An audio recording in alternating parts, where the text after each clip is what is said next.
दहेज की भैंस। अरे लता बहू आ गई, दरवाजे में है, कोई आरती की थाली लाओ। अरे गुड़िया भाभी दरवाजे पर खड़ी है, जल्दी आओ। घर पर शादी के बाद लता की पहली विदाई थी।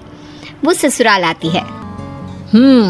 बहू की आरती करने के लिए इतनी एक्साइटेड हो रही है या फिर बहू के साथ आए सामान की है? सब जानते हैं। अरे लालची समझ रखा है क्या? अरे घर में अगर 2 सामान आ भी जाता है तो तुम्हें क्यों खुजली हो रही है? अरे कहाँ हो सब, मेरी बहू आ गई।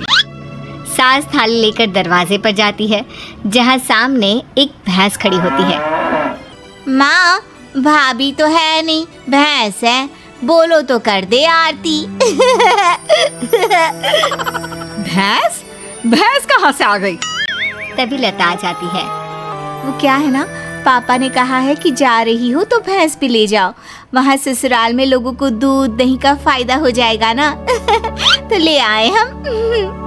अरे वाह, कहाँ तो बूंद बूंद दूध के लिए तरसते थे, अब तो नदियाँ बहेंगी नदियाँ। लेकिन ये भैंसियाँ खड़ी कहाँ होगी? रुको तुम्हारे ससुर से पूछते हैं। सास अंदर बैठे ससुर को आवाज देती है।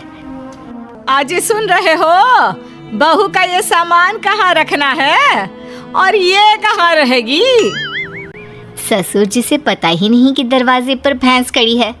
अरे करना क्या है, वो ऊपर का कमरा ही तो बनवाया था ना, वहीं रहेगी और कहाँ जाएगी? हैं? ऊपर के कमरे में रखे? अरे लेकिन इतना ऊपर चढ़ेगी कैसे? अरे पैरों से, और क्या पंख उगाना है? बड़ी ही गंवार औरत हो तुम। और अब बहू आ गई है, जल्दी से अंदर ले आओ आरती करके, हम नहाने जा रहे हैं। बाहर आए तो नाश्ता मिल जाना चाहिए, फिर मिलते हैं बहू से। ये बोलकर ससुर तो चले जाते हैं, लेकिन सास सोच में पड़ जाती है कि भैंस को ऊपर पहुंचाए कैसे। खैर काफी मशक्कत के बाद भैंस को छत पर चढ़ा दिया जाता है। हाय रे, न जाने कैसा ससुराल मिला है, एक तो 3 तल्ले ऊपर कमरा दिया है। सोचा था कि खुली छत है, रोमांटिक माहौल बनेगा, लेकिन नहीं, यहाँ तो मेरी भैंस ही खड़ी कर दी। अब सारा दिन सारी रात इसी के गोबर की मैं कमरे में माहौल जमाएगी। अरे रोती क्यों हो? जानती हो ना, घर में पापा का ही राज चलता है। और अब मुझे खुद समझ में नहीं आ रहा कि कैसे पापा ने ये भैंस छत पर चढ़वा दी।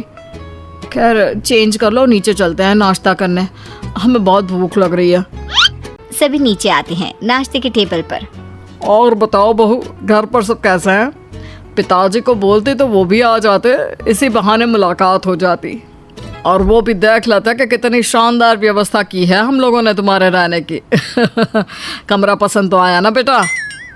हाँ पापा जी, बहुत। लेकिन वो भैंस। कौन सी भैंस बहू? वैसे भैंस से याद आया, तुम लोगों के मायके में तो भैंस ही भैंस है, तो कम से कम तुमने भैंस की सेवा, दूध निकालना, भैंस को नहलाना, ये सब तो सीखा ही होगा ना? बहू ससुर के सवाल से एक्साइटेड हो जाती है। सीखा? अरे हाथ में जादू है हमारे।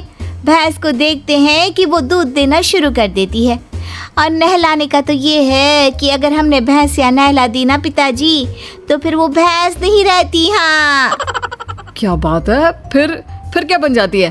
बकरी? चुप। मतलब कि हमारे हाथ में इतना जादू है कि भैंस भैंस नहीं, रंग खिल कर ना उसका बतख की तरह सफेद हो जाता है। अरे 1 घंटे में 75 भैंस नहलाने का रिकॉर्ड हमने बनाया था जी एक बार। हाँ ये सब तो ठीक है बहू, वैसे भैंस दूध कितना देती है? बहू फिर शीखी में आ जाती है। वैसे तो क्या है ना माँ जी, देती तो सिर्फ 4 किलो सुबह और 4 किलो शाम को, लेकिन जब मैं दूध निकालने बैठी हूँ ना, तो प्रेशर में 10 किलो सुबह और 10 किलो शाम को देती है।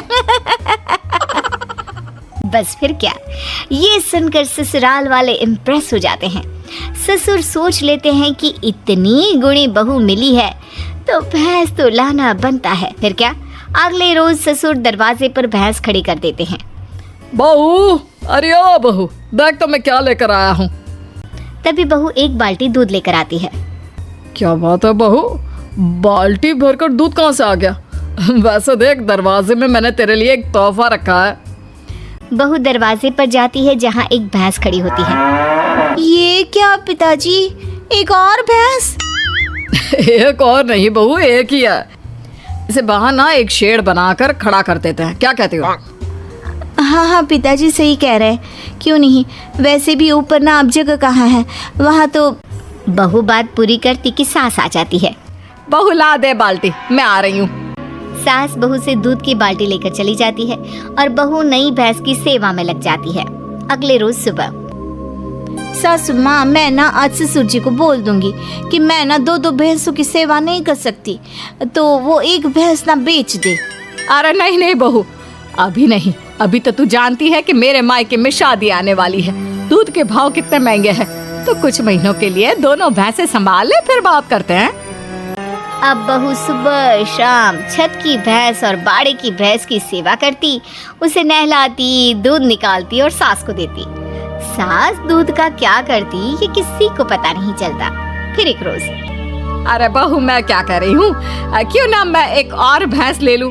वो क्या है ना, घर में दूध कम पड़ रहा है।